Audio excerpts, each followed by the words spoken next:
angry to their father's attention and faithful.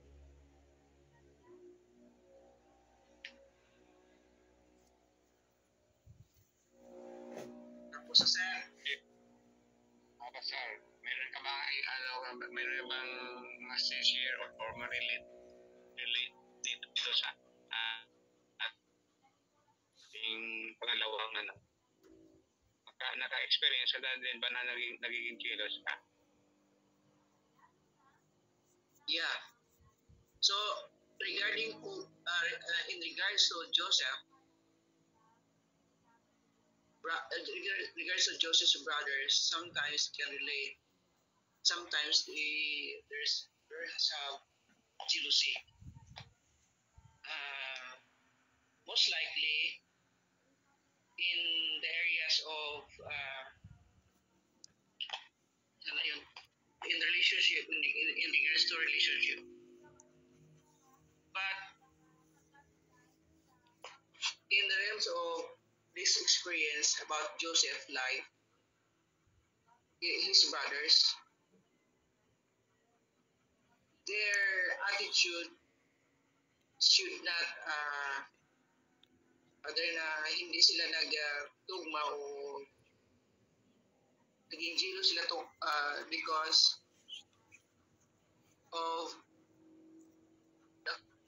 their father's love to his son. Siguro naman ang nagiging sa kanila kasi hindi sila binigyan ng pansin. Yan sa buhay nila na mas malapit si Joseph sa father niya, and then the other brothers have not. But it might be some equal. And even in my family, my brothers, like my brother, he became zealous because ako po yung malapit sa magulang ko. Until now, I am well supported.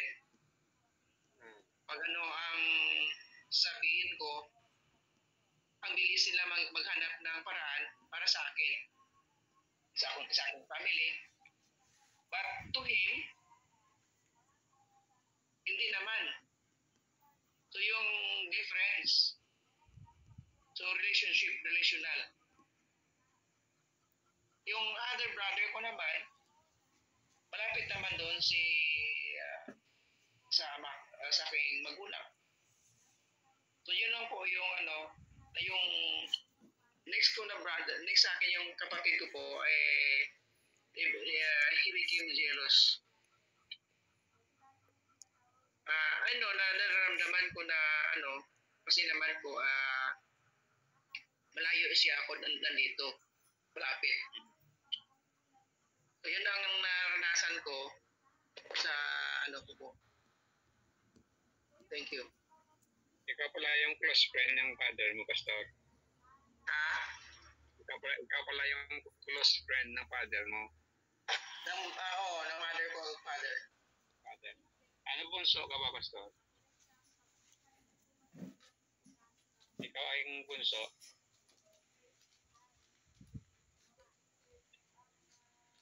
Pangilan kayo sa iyong magkapatid? Akong eldest. Eldest. Kasi yung karamihan sa mga family, yung bunso, yung pinakapaborito. Sa amin naman hindi. Siguro iba lang ako ang pastor eh. Okay. So, ikaw pala yung naging close friend ng father mo at ka. So, balik tayo sa kay Joseph. Kasi si Joseph, di ba bunso siya? Yeah.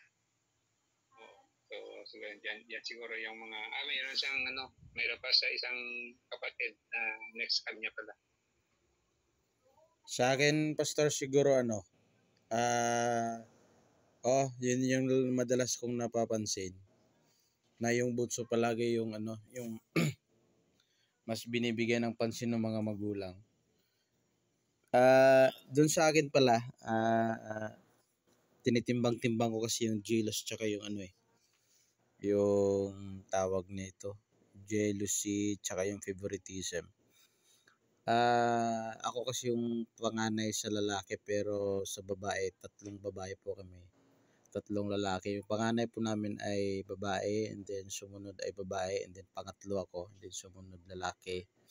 Magkasunod po kaming 3 lalaki at yung bunso namin babae. Nagkaroon lang ako ng inggit dahil dun sa nung ako ay nag-aaral ay parang grabe yung disiplina namin. Pero nung sumunod na yung sa kapatid ko ay parang medyo spoiled na. Binibigay na yung gusto. Doon ko lang na experience at doon lang ako nakaramdam ng favoritism. And then dahil doon sa favoritism, nagsimula yung inggit. At yun yung kadalasan nangyayari. Kaya parang ang hirap i-determine yung jealous tsaka inggit. Kasi yung jealous ay yun nga, sabi ko merong godly jealous. Pero as human as we are kasi parang sa ganun kasing bagay, katulad dun nila Joseph, hindi yung godly jealous palagay ko eh. Talagang jealous talaga yun kasi pinatay gustong patayin. So, yun lang po. Tinatry kong tinitimbang-timbang ngayon yung jealousy tsaka yung inggit, Pastor. As regard po dun sa lesson po natin. Yun lang po. Mayroon pa lang cause and effect, no? So, yung cause niya, yung favoritism at ang effect ko niya ay jealousy. So, yung favoritism naman yung sa giver, sa mga parents, saka yung jealousy naman ay sa recipient, so yung anak. So, yun ang nag-parehas ng masamang reaction. So, siguro, yan din magiging aware tayo din sa yung mga process sa Pero Pastor, meron akong positive doon sa positive. Malaking example. Pastor, pardon. Meron akong positive side doon sa parents ko. Kasi yung parents ko when it comes to food, when it comes to pasalubong, hating kapatid talaga yon. Hating kapatid yon kahit candy yung dala niya, pasalubong namin noon. Talagang hati talaga yon. Sa pagkain, hati talaga. Doon sa tulugan namin, hati talaga. Doon sa kumot namin, equal yung father ko.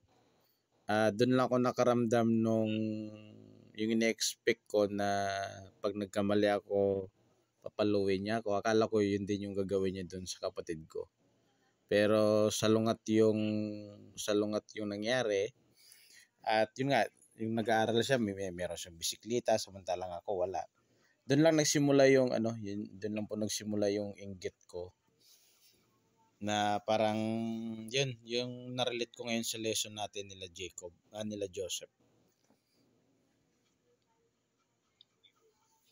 So, yan talaga, no? So, step down yun ito, kasi yung favoritism, saka nag-result ka ng jealousy. So, meron na tayong, mas ma-worse pa na nangyari. Yung pangatlo, yung, pwede mo na mabasa yung number 6. Sige po, yung number 6 po tayo.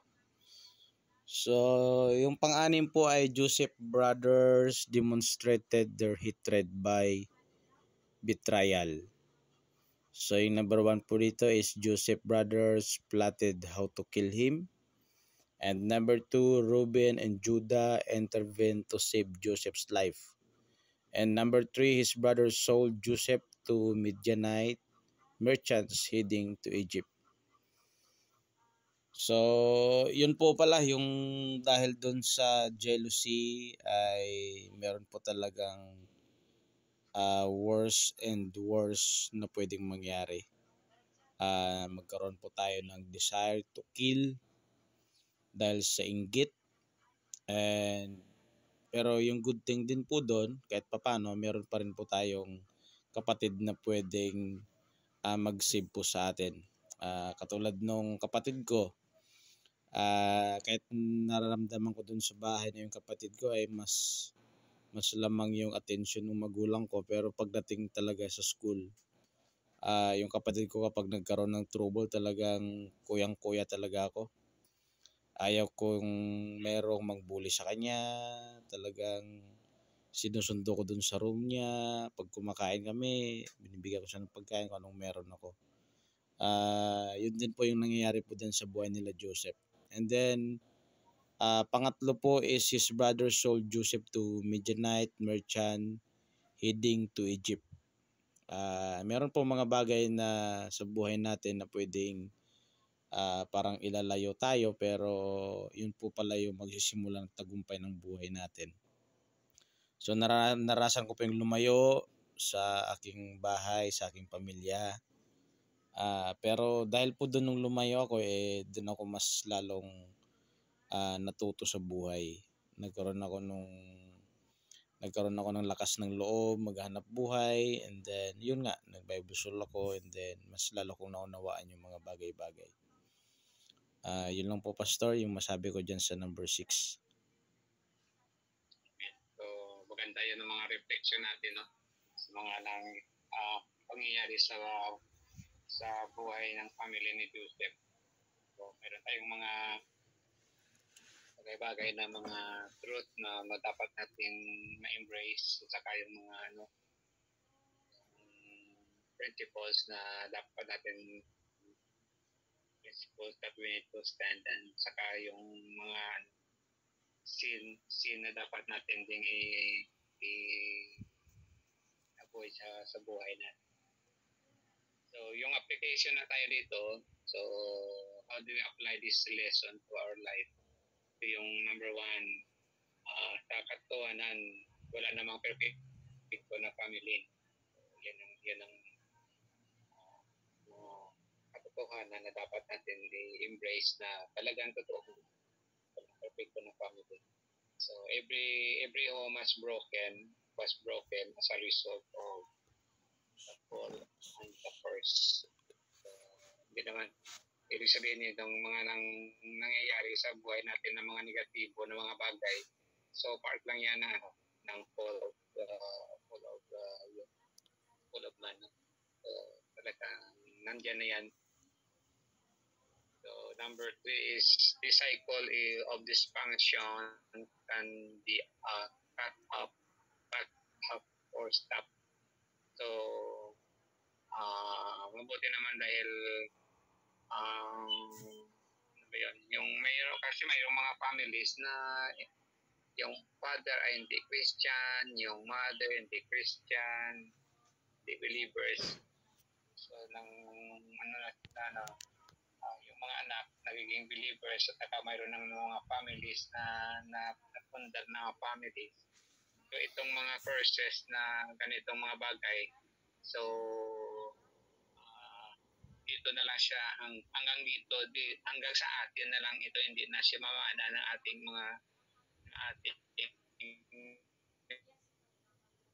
next generation. So ito lang yung siguro na magandang bagay na mangyari sa ating family, na itong mga dysfunctional o mga bagay na experience natin ay hanggang dito na lang sa atin yun. Hindi na siya mapamana natin sa ating mga anak at saka mga apo natin. So it can be broken by the choices we can make in response to God's grace.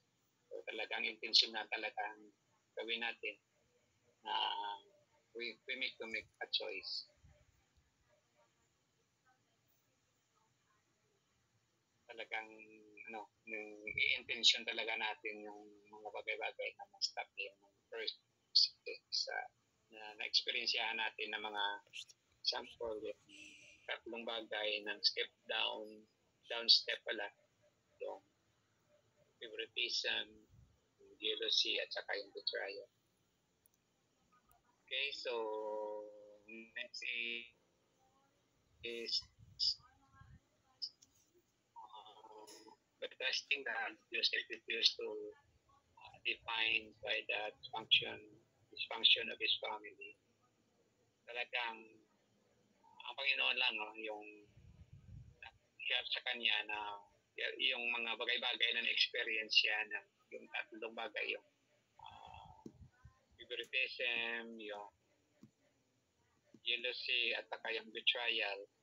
So, by God's grace lang, no? By God's grace tayo na-overcome.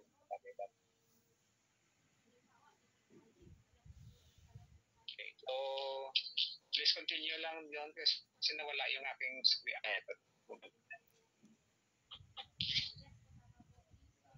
Okay, so sino ba yung makabasa yung by trusting God? By trusting God, Joseph refused to be defined by the dysfunction of his family. Siguro yung ano ko dito is nung si Joseph ay gobernador na, nung pumunta yung mga kapatid niya. Audible lang ako, Pastor? Ayun, yung pumunta yung mga kapatid niya para ayun, bumili ng pagkain. Hinanap niya talaga yung kapatid niya, yung pinakabunso nila. Benjamin ba yun? Yung hinanap niya saan siya. So parang naramdaman pa din ni Joseph na mas love pa din ni Jacob siguro. Oo, hinanap ni Jacob si Joseph, pero parang nagkaroon ng reflection si Joseph na favorite pa din ni Papa yung si Benjamin, kasi ayaw niyang pasamahin, ayaw niyang maghirap, ayaw niyang mag-effort, samantala yung mga kapatid niya nag-effort doon sa bumili ng pagkain. So, yun yung ni-refuse ni Joseph, kasi parang lesson sa kanya na dahil sa love siya ni Jacob, kaya yun yung nangyari dun, naramdaman ng mga kapatid niya sa kanya, na nagkaroon ng inggit, nagkaroon ng jealousy dahil sa favoritism. So, yung ginawa ni Joseph nung time na yon, sige kung nandyan yung bunso nyo, kung may bunso pa kayo, kunin nyo, dalhin nyo dito, para gusto niya makita na parehas silang yun din, magtrabaho or mag-effort na bumili ng pagkain. Yan lang po, Pastor. So, sige. So, siguro itong bagay-bagay lang na ma-realize natin yung mga na-experience ni Joseph, kagaya ng deception, revenge, avoidance, and passivity,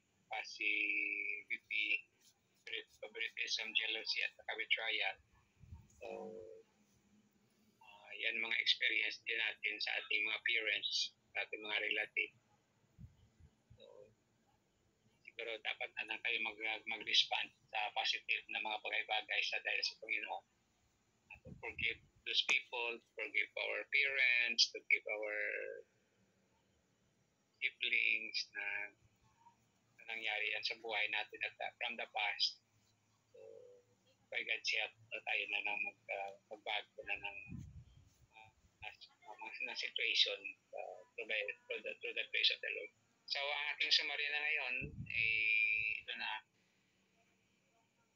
So, Joseph's family is an example and dysfunction family by experiencing Jacob's bluntly expressed his favoritism by making Joseph richly ornamented robe. So, yan ang ginawa ni Jacob. Naging jealous yung mga kapatid. Ang mga brothers na naman is filled with that jealousy. At of course, at the worst thing na happened, they have made a betrayal sa kanilang kapatid. So, but yet, Joseph, despite sa mga ganyan na mga bagay-bagay sa kanyang family, it chose to trust God and to walk on to what God wants him to be. So, may ilang tatlong bagay na ginawa niya na instead na maging jealous siya or magiging revengeful siya sa kanyang mga kapatid, Joseph rejected favoritism. Tapos ang sinabi ni Pastor Fundador na ano na siya, hindi na siya naging winakli na yung itong mga attitude na itong mga favoritism. So, he chose impartiality at saka he rejected jealousy and chose contentment. Pangatlo is he rejected betrayal and chose loyalty. Sige. Siguro ito na, may mga definition naman dyan sa ilalim. So, alam mayroon ito magbibigay sa atin ng mga gabay sa ating learning, yung favoritism, jealousy, betrayal, impartiality, contentment, at saka loyalty. Okay, so mayroon pa ba kayong idagdagan before tayo mag-close sa ating sa akin, Pastor, yung ano, siguro na ano na okay, tama ko na yung last word. Sige, ako maunang ano. Sa akin siguro yung pinaka natutunan ko is actually na-realize ko na din po kasi ito I think 12 years ago na experience ko yung ganitong bagay. Pero yun nga, si Joseph nga is ayaw niyang mangyari yung favoritism. Yun, it shows impartiality. Ayaw niya rin yung nireject niya yung jealousy and it shows contentment. He reject betrayal and it choose loyalty. Sa akin siguro is malaki kasing posibilidad na pwedeng mangyari yung nangyari sa'yo. Lalo na kapag ginawa mo, sabi nga ng Bible, what you sow, what you will reap. Pero yun, yung ginawa ko sa kapatid ko noon habang nag-aaral kami, sa kabila nung siya yung hindi pinapagalitan, kahit siya yung mali, ako yung pinapagalitan. Pero yun nga, sa sinabi ko na is sinusundo ko pa din siya, hati kami ng pagkain na meron ako. Pag meron ng bully sa kanya, talagang binugbog ko talaga yun. And then, yun, yung kapatid kong yun, hindi ko inasahan na, kasi talagang ano siya, parang na-spoiled siya. So, lumayo din siya sa magulang, ayun, meron siyang sariling mundo. Pero nagulat ako nung nakaraang taon lang, na meron din mas bata sa kanya, yung isa naming lalaki is naging security guard dun sa Cebu. Parang ano na, sabi ko tama na ako sa pagiging breadwinner, ayaw ko na. Tsaka ayun, mag-settle down na ako. Pero yung nagawa ko sa kanya noon na kahit papano, nagawa niya rin sa kapatid niya. So yung kapatid ko, pinuntahan niya, kinausap niya yung employer ng kapatid ko dahil hindi magaling yung sitwasyon niya. Pinaglaban niya, sinundo niya doon. Talagang hinatid niya dito sa province, dito sa Negros. So doon ko nakita na huwag tayong mabahalang gumawa doon sa mga bagay na kahit sana ayaw natin. Especially yung mga bagay na ikakalugod natin sa kaluwatian ng Panginoon. So yung isang tao, parang hindi natin talaga ma-judge yung kakayanan ng isang tao na pwedeng mangyari sa kanya yung ginawa mo sa kanya, lalo na kapag yung nakapagpaluwalhati doon sa ating Panginoon. So yun lang po yung pinaka-lesson, Pastor, yung sa akin na talagang nagkaroon ng malaking aral doon sa buhay ni Joseph tsaka sa atin ngayon. Amen. Okay, so sige, next si Pastor Mata, closing words.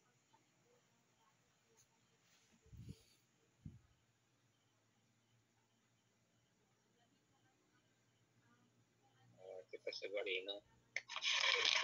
Okay na, Pastor? Okay na pa lahat? What you can say before tayo mag-close? Ang tanong, Pastor? Ano masasabi mo before tayo mag-close ng ating small group? Ayan po sa reflection, meron dyan 1, 2, 3, pili ka dyan. Pwede ding pumili ka dyan sa tatlo.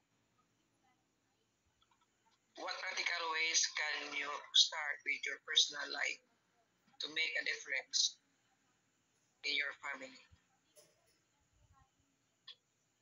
So, ang sunod na lang.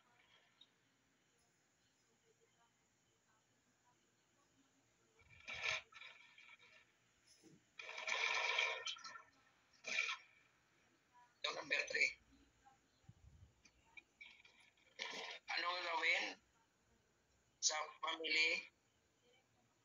So, sa ngayon, based on my personal experience, nagpapasalamat ako kasi the difference, what I am doing, the difference in my family is I know that my younger brother has jealousy. I've been communicating to him and telling him about the present the situation of my family. My father last time got hospitalized, and according to him before, he didn't help. But I tried to communicate, talk,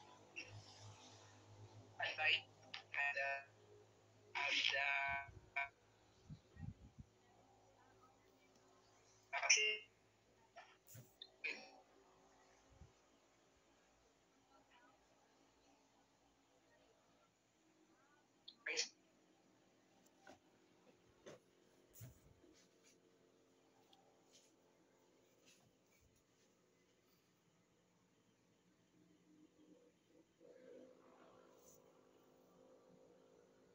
Nawala ata si Pastor o ako po yung nawala?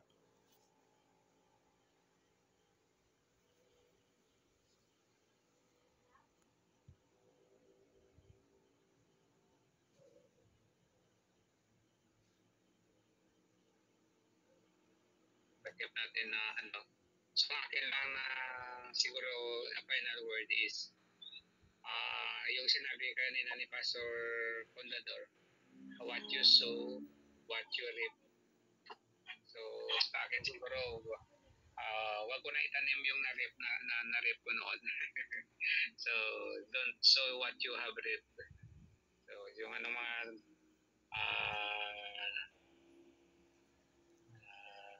muna anim mo ng mga hindi magandang mga bagay, so wag na mo nang itanim ulit para mag-stop na yun.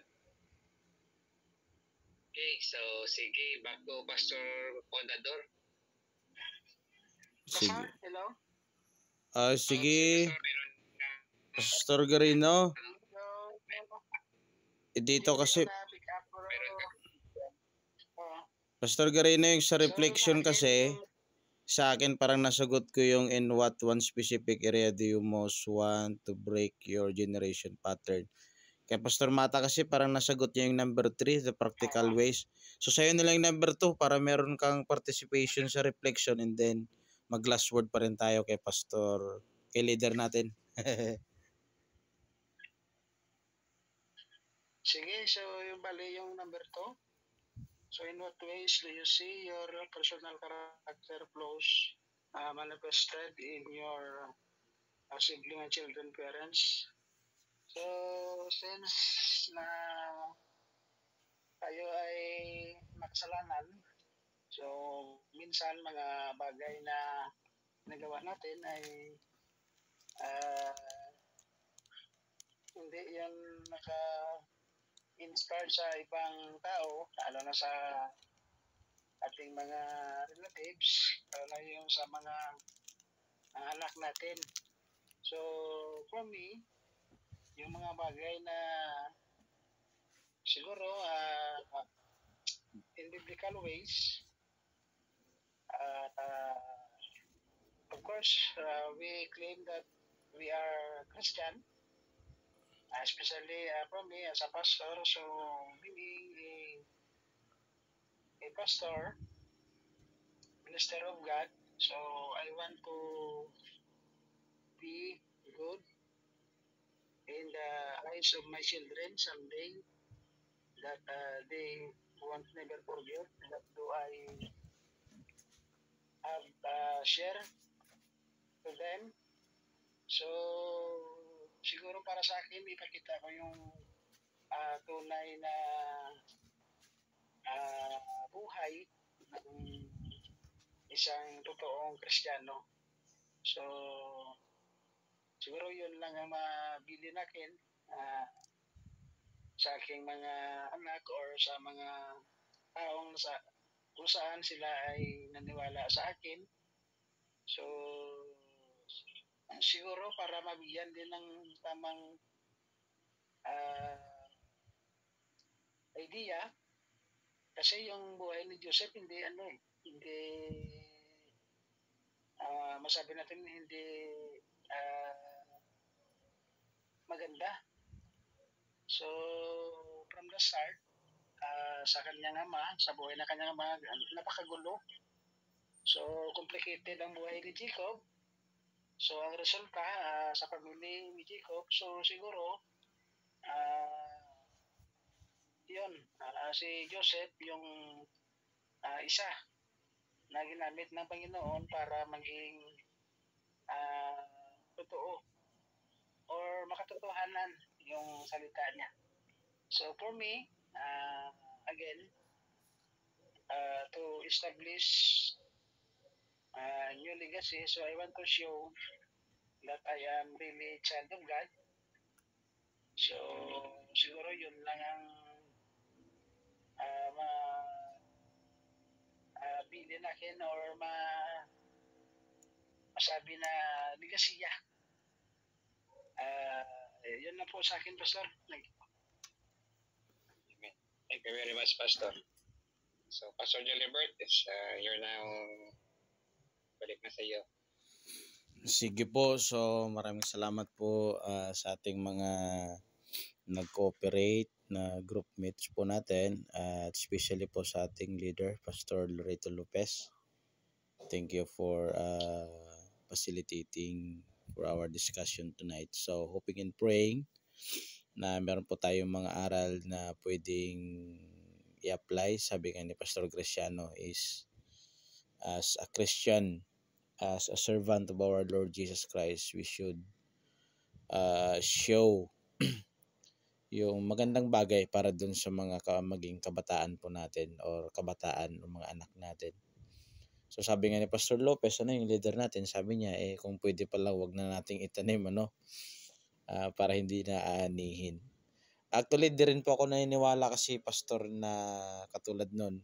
Kasi dati sabi ko, iba ka nga naman sa ugali ng isang bata, kaya mas gusto siya ng magulang. Pero sabi nga ni Pastor Lopez, yung ka-playmate niya palagi, yung parang sinasabi niyang close friend niyang anak, di rin naman may pagkasalawayon ko, hambal niya. So meaning favoritism talagang talagang built-in simula pa nung araw nila ni Isaac, Jacob, and then yun nga. Pero salamat sa buhay ni Joseph na talagang in-stop niya talaga, ayaw niya talagang mangyari ulit doon sa generation niya. So yun po, yung mga favoritism natin or dun sa mga natin, pwede nating stop para kung pwede naman, bakit hindi. So our time is 9:41. So pwede na tayong mag-close kasi natapos na rin naman po yung discussion po natin. So ako personally, nagpapasalamat po dun sa discussion po natin for tonight, na kahit paano meron tayong mga aral talaga. Okay, so to our closing, so acknowledge pa rin po natin si Pastor Joseph, si Sir Joseph po, yung ating professor. Wala siya sa Zoom natin pero kaya nandito siya. So since recorded, so acknowledge pa rin po natin si Sir. So, Sir Joseph, maraming salamat po sa lessons na pinagkatiwala niyo po sa amin for us to discuss, having a kind discussion sa Group 5. So, 4 po kami. So, maraming salamat po. So, Pastor Lopez, sino po yung mag-close po sa atin? Closing prayer.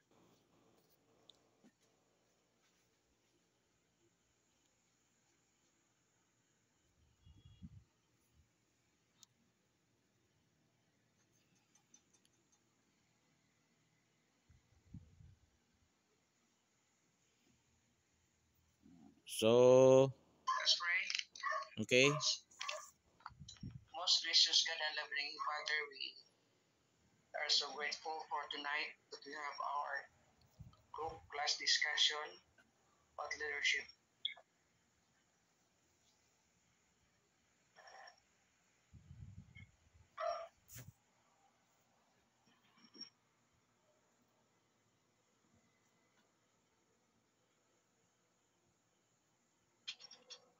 In Jesus' name, pray. Amen. Amen. So, maraming salamat po sa lahat. So, pwede na po tayong mag-leave. Pwede na po tayong maghapunan. Pwede na tayong magkape. Pwede na rin po tayong matulog. So, maraming salamat po sa ating leader, Pastor Lopez, Pastor Mata, and Pastor Graciano. Magandang gabi, bayan.